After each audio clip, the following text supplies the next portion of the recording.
Boa tarde aí, se você está assistindo essa aula agora ao vivo.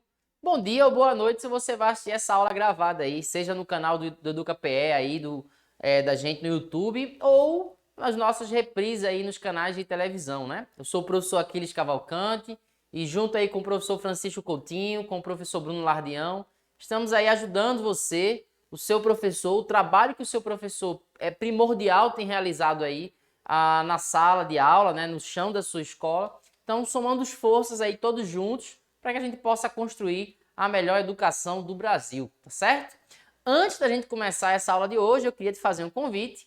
Procura lá no Instagram o Aquiles_Cavalcante, tá? Então, você estudante ou professor que deseja ter acesso a esse material, tirar alguma dúvida, fazer algum questionamento, alguma colocação, fica à vontade, a gente está aí à disposição para colaborar o máximo possível, tá certo? Então, procura lá e vamos começar a aula de hoje, né? A aula de hoje que vai falar sobre as substâncias orgânicas, mais precisamente os conceitos introdutórios. Quais são os pontos principais dessa área da química tão importante na medicina, na produção de medicamentos, de substâncias que modificam em definitivo, de forma crucial, a nossa vida moderna. Então, vamos dar uma olhada aí com calma? Então, primeiro a gente precisa entender que a química, ela se consolida como química ali ao redor de 1750, 1760. A partir do momento em que Antoine Lavoisier introduz a ideia de medir as massas das substâncias, as quais ele submete a reações químicas, a gente funda a química como ciência, como algo que pode ser reproduzido, como algo que pode ser compreendido. Então, se eu chego a uma determinada conclusão a partir de experimentos que eu faço aqui no Brasil e eu transcrevo esses experimentos de forma muito detalhada, de forma muito categórica e envio para alguém em qualquer outra parte do mundo, se esta pessoa, tendo acesso a esse material, reproduz o passo a passo em que eu acabei por escrever, os resultados eles tendem a ser aproximadamente ou até exatamente iguais, se todas as condições forem mantidas. A partir desse momento, a química é tratada como ciência, né? Então, com isto, uma série de substâncias vai sendo descobertas e aí começa a se discutir a divisão da matéria chamada química, né? Então, hoje a gente tem algumas subdivisões: química inorgânica, orgânica, química de coordenação, físico-química, química geral. Então, uma série de definições de acordo com aquilo que se deseja estudar. Nessa época, um cientista chamado Bergman estava propondo, então, que a química que nós chamaríamos hoje de química orgânica nada mais é do que a parte ou o ramo da química que vai estudar as substâncias originárias dos seres vivos. Então, toda a substância que surge, que nasce, que está presente exclusivamente nos seres vivos, ele vai denominar ali como sendo uma substância orgânica. Então, quando a gente extrai um pouco do nosso sangue, um pouco da nossa saliva, do líquido da nossa medula óssea, ele está dizendo, olha, essas substâncias estão inundadas, permeadas de substâncias orgânicas, porque são extraídas de organismos vivos. Com o passar do tempo, no entanto, a gente começa, por exemplo, a descobrir o petróleo e percebe que as características presentes em substâncias como o petróleo são muito semelhantes às substâncias orgânicas, apesar do petróleo não ser encarado como uma fonte de ser vivo, pelo menos não imediata. Isso faz com que a ideia de Bergman sobre o que é química orgânica dê uma balançada e exija dos cientistas uma definição um pouco mais precisa. É aí quando um cientista chamado Berzelius dá uma outra natureza, dá uma outra qualificação para as substâncias orgânicas. Ele vai dizer, olha, substância orgânica é aquela que precisou de uma força vital para ser produzida, de uma certa energia da qual nós não temos o controle, ela está presente apenas nos seres vivos, e a partir desta energia, estas substâncias, então, podem ser produzidas. todas as substâncias produzidas nessas condições, Berzelius vai chamá-las então de substâncias orgânicas. Essa teoria da força vital tem um fundamento científico? Não muito. Está muito mais inspirada nas ideias filosóficas, nas ideias, sobretudo, teológicas daquele momento. Veja, a gente está aí em 1800, o comecinho do século XIX, né? Aproximadamente 300 anos antes, a Igreja Católica estava sendo consultada acerca da divisão do mundo entre dois países, Portugal e Espanha. Por que eu estou te falando disso? Porque naquela época as ideias presentes no cristianismo, sobretudo na Igreja Católica, impactavam de forma absurda a sociedade. De maneira que as suas ideias eram assimiladas até mesmo pelos cientistas.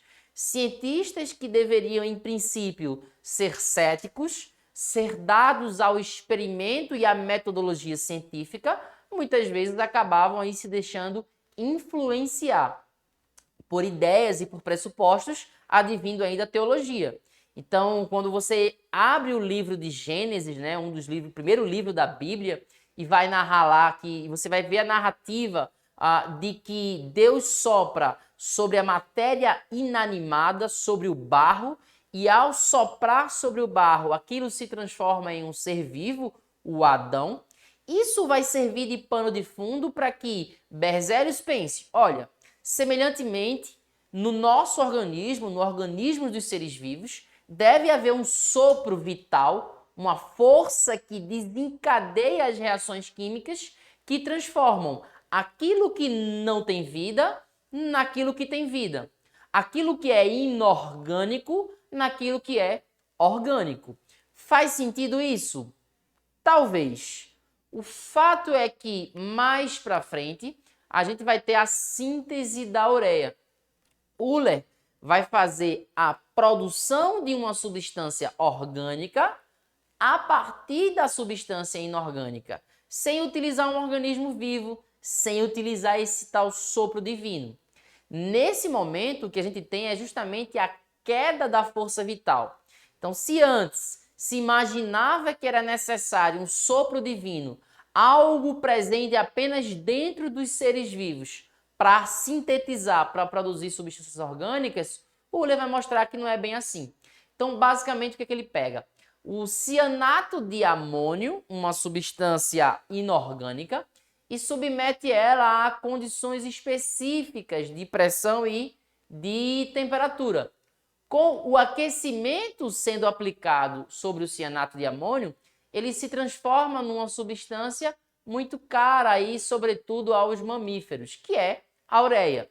A ureia é a principal excreta nitrogenada presente na urina dos mamíferos. Então, nós, quando vamos urinar, expelimos, colocamos para fora do nosso corpo amônia, colocamos para fora ácido úrico, mas a principal excreta nitrogenada que você aprendeu aí e vai voltar a estudar na biologia é a ureia. Então, a ureia é uma substância orgânica e o que o Euler está mostrando é, olha, ela pode então aí ser produzida fora de um organismo vivo, apenas utilizando as condições laboratoriais.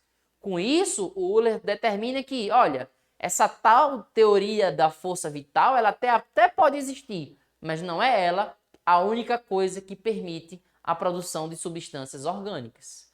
Por fim, um cientista chamado Kekulé vai propor, então, a redefinição do que é a química orgânica. Ele vai dizer, olha, a química orgânica, na verdade, é a parte da química que estuda os compostos feitos majoritariamente de carbono.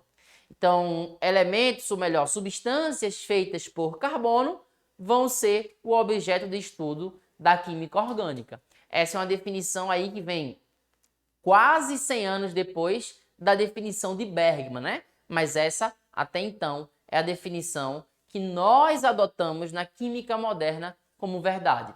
Existe aqui ou ali algumas substâncias que têm carbono e não são substâncias orgânicas. Tudo bem, existem. Mas a larga maioria dessas substâncias são substâncias orgânicas. Então, via de regra, teve carbono, substância orgânica. Talvez, então, possa acender a sua preocupação aí de aluno dedicado, né? De como é que eu vou, então, ter certeza que as substâncias aí apresentadas, elas são orgânicas? Se ter carbono não é certeza, né? É uma indicação, mas não é certeza. Olha, ao longo do segundo e principalmente terceiro ano do ensino médio, você vai ter contato com o que nós chamamos de funções orgânicas. Nós vamos te ensinar aí uma série de substâncias que caracterizam as substâncias orgânicas. Aprenderemos todas? Claro que não, longe disso. São infinitas as quantidades de classes dessas substâncias. Mas as mais importantes a gente vai aprender. De forma que quando aparecer no teu vestibular, numa prova que você vai fazer, uma seleção qualquer, que envolva química orgânica, sempre que tiver uma substância orgânica lá, você vai ser capaz de identificar. Então, pode ficar despreocupado em relação a isso, ok? Então, para a gente entender a ideia da química orgânica, a gente precisa compreender ou saber quais foram os postulados de Kekulé. Kekulé vai trazer aí um conjunto com 4 regrinhas básicas que a gente deve seguir para entender essas substâncias orgânicas. A primeira delas é: o carbono é tetravalente. E o que isso quer dizer? Que o carbono sempre vai fazer ou vai procurar fazer um total de 4 ligações. Aqui ou ali, uma ligação pode deixar de ser feita. Pode, em situações extremas, ser feita uma ligação a mais. O carbono tem até 5, 6 ligações. Mas essas são condições extremas, em energia muito específica, com a adição ou a remoção de elétrons. O natural é que o carbono sempre faça 4 ligações. Isso é o primeiro postulado, é a primeira observação que o Kekulé faz sobre aquele que é o centro da química orgânica, o carbono. Antes da gente passar e começar a ver os demais postulados, eu queria chamar a sua atenção para você sobre isto. Essa palavrinha que acabou de aparecer aqui, né? Se a gente perguntasse de forma mais desatenta, muitos diriam, se eu perguntasse, né, o que é isso? Alguém diria, é uma casa. E se eu fizesse mais, se eu adicionasse agora esta imagem aqui e dissesse, o que é isso? Certamente alguém diria, é uma casa. E eu queria chamar a sua atenção porque, na verdade, nenhum dos dois é uma casa. As duas estruturas que nós acabamos de apresentar, elas são representações, elas são simbolismos do que é uma casa. Uma casa, efetivamente, é um local onde uma família ou alguém mora, né? Utiliza-se como base, como descanso, como forma de se alimentar, enfim, de viver parte da sua vida, como abrigo, como refúgio. Essa é a ideia de casa. Aqui é apenas uma palavra que nos lembra ou nos faz lembrar a casa. Aqui já é um desenho, uma imagem que de longe não é uma casa, ninguém pode morar dentro deste desenho, tá? Ele apenas simboliza. Por que eu estou falando tudo isso? Porque isso que nós estamos desenhando aqui abaixo, na verdade, não é um carbono. Isso, na verdade, é uma representação do carbono. Quimicamente, essa representação é feita por uma letra, especificamente aí uma letra maiúscula, né? O carbono maiúsculo, e cada ligação é retratada por uma linha. Então, se são 4 linhas, significa que são 4 ligações. 3 linhas, 3 ligações e assim sucessivamente. Então, veja, o C não é o carbono, a linha não é a ligação. Ambos apenas representam. O C representa o elemento carbono, enquanto que a linha representa a ligação química, nada mais, tá certo? Dito isto, esclarecido esse ponto, vamos ver agora qual é o segundo postulado. O segundo postulado de carbono vai dizer, olha, de Kekulé, aliás, né, sobre o carbono, vai dizer que o carbono ele é capaz de fazer múltiplas ligações. O que isso significa? Né? Que o carbono ele tanto pode fazer ligações simples, isto é, um elemento para cada ligação, tá? Isso são ligações simples, então um total de 4 elementos, um total de 4 ligações. Mas ele também pode fazer uma ligação dupla, por exemplo, com um átomo de oxigênio. Pode fazer uma ligação tripla, por exemplo, com um átomo de nitrogênio, e pode fazer duas ligações duplas, né? Então, por exemplo, com um átomo de enxofre, com dois átomos de enxofre. Então, fazer ligações múltiplas quer dizer que o carbono pode fazer mais de uma ligação com o mesmo elemento químico. Mas quantas daqueles? Podem ser duas ou até no máximo 3. Nada de 4 ligações com o mesmo elemento. Veja, 4 é o número total de ligações que o carbono é capaz de fazer. Mas com o mesmo elemento químico, com o mesmo átomo, o máximo que ele pode suportar são 3 ligações. Isso aí é o segundo postulado de Kekulé. O terceiro postulado, e não menos importante, de Kekulé é o seguinte, olha, as ligações do carbono são idênticas. Então, observe essa figura. Perceba que eu tenho aí um total de 4 moléculas desenhadas, que eu poderia aqui muito bem chamá-las de a molécula A, molécula B, C e D. Se a gente observar aí, preste atenção, qual é a diferença entre todas essas moléculas? Se a gente observa a letra A, o cloro está do lado esquerdo, tá vendo? É a ligação do lado esquerdo. Todos os outros estão preenchidos com hidrogênio. No caso da molécula B, o cloro já está para baixo. No caso da letra D, o cloro está para cima. E no caso da letra C, o cloro está à direita. O que diz o postulado de Kekulé?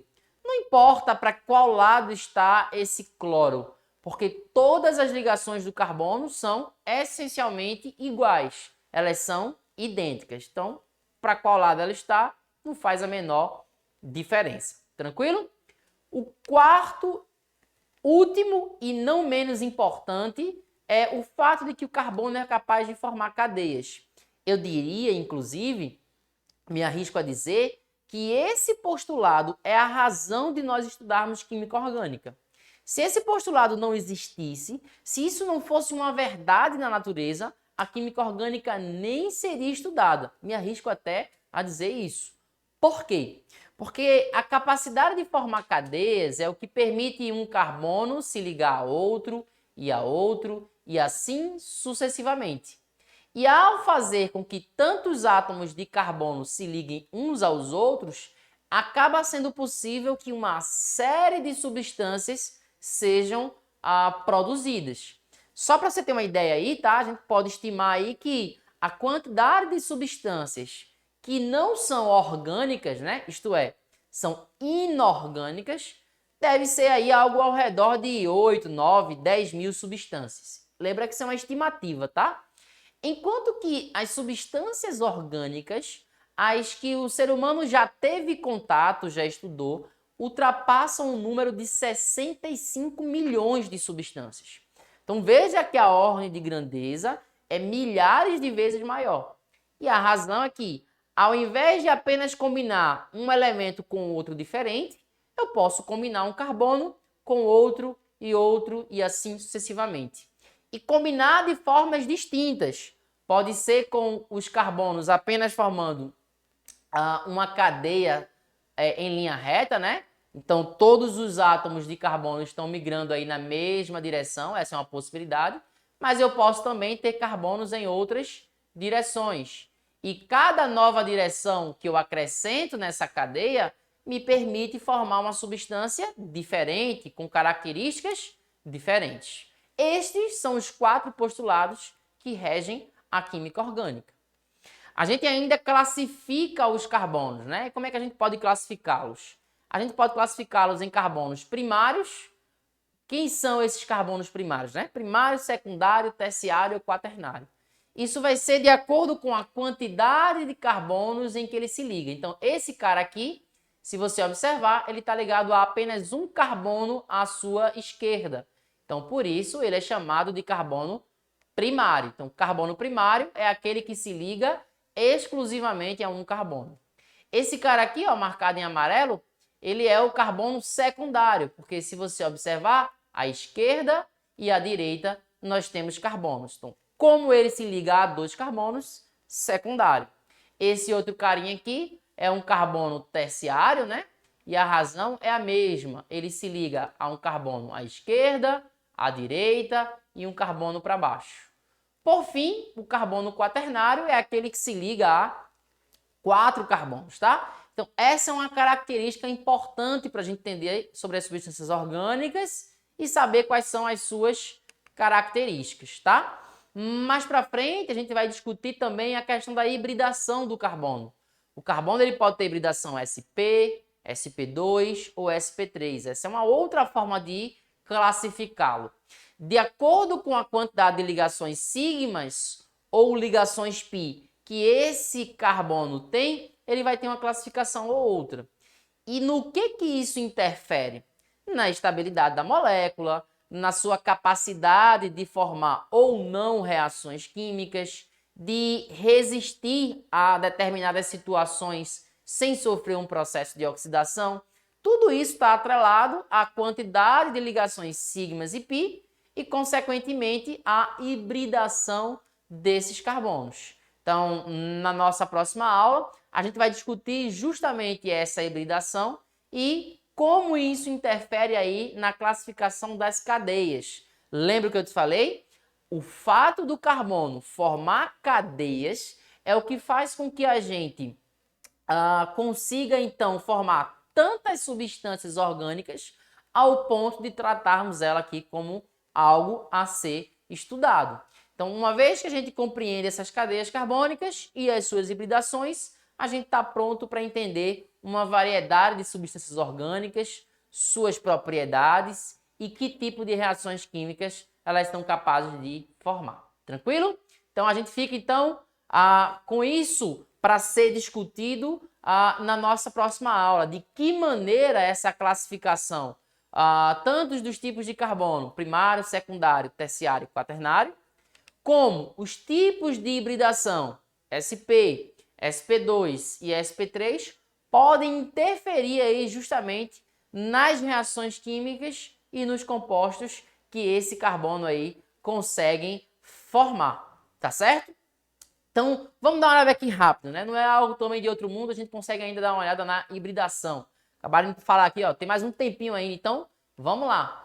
Então, a estrutura padrão, digamos assim, né, o mais comum da gente observar, é o carbono sp3. Quem é esse carbono sp3? É o carbono que forma 4 ligações com 4 elementos distintos. Aliás, pode até ser o mesmo elemento, né, mas átomos distintos. Então, podem ser, por exemplo, 4 átomos aí de hidrogênio.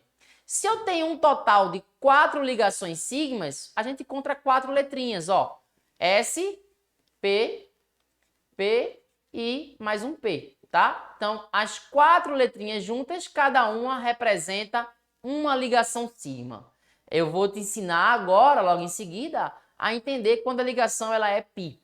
Então, por exemplo, no exemplo aqui do lado, né, onde a gente tem o sp2, a gente tem uma das ligações como sendo uma ligação dupla.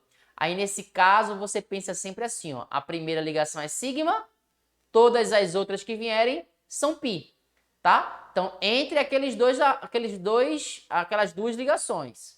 Então, quantas ligações sigmas eu tenho no total?